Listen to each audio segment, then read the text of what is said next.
bientôt 20 ans que je suis dans le chien, en tant que professionnel 13 ans à peu près. Mon métier c'est éducateur canin comportementaliste et je le résume de manière très simple, faiseur de bons chiens. J'ai appris sur le tas. En l'occurrence, j'avais 2 chiens, j'ai rencontré d'énormes difficultés à l'époque car je travaillais, j'avais un autre métier. Et donc je me suis mis à résoudre mes problèmes, sans l'aide de personne, sans livre, sans rien. Les gens me voyant faire, me sollicitaient constamment pour que je m'occupe de leurs chiens. Et au bout de 6 ans de travail avec mes propres chiens que j'avais éduqués à la perfection, j'étais connu au Bois de Boulogne comme le loup blanc, tout le monde me connaissait avec mes 2 chiens, mes 2 bergers belges.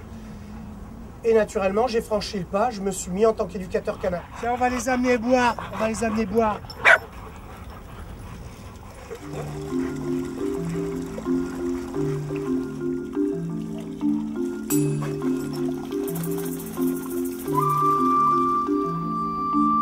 Ce qui pousse les gens à venir chez moi, c'est un besoin, une nécessité. C'est-à-dire que les gens ont un problème avec leur animal, un problème de communication qui engendre des difficultés dans la vie de tous les jours, des chiens qui sont turbulents, qui n'obéissent pas, qui volent les pique-niques l'été. Hein, nous sommes au Bois de Boulogne, donc l'été il y a des gens qui font des pique-niques. Les chiens se montrent désagréables avec leurs congénères, avec les gens, avec les chevaux, puisqu'il y a les chevaux, avec les joggeurs. Chut, chut, ça suffit, arrête, ça suffit. Et donc le chien doit répondre aux ordres. Et donc de ce fait, ne connaissant pas le mode de fonctionnement d'un chien, ils viennent me voir, tout simplement.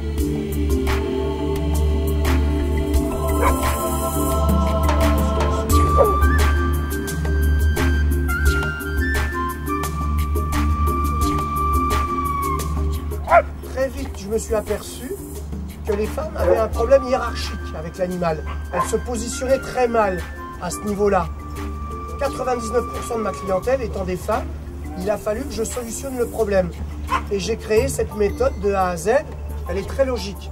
On ne démarre pas en cherchant à apprendre le chien d'une manière contrainte et forcée, comme c'est souvent le cas, assis, couché, avec une tonalité très haute. Déjà, la première phase de travail consiste à régler le chien sur le plan hiérarchique. Tout en réglant ce problème, je rentre un son dans la tête du chien. Ce son va être accepté par l'animal comme étant le code dominant. À partir de là, l'apprentissage va être un régal. Tout va se faire à une vitesse grand V.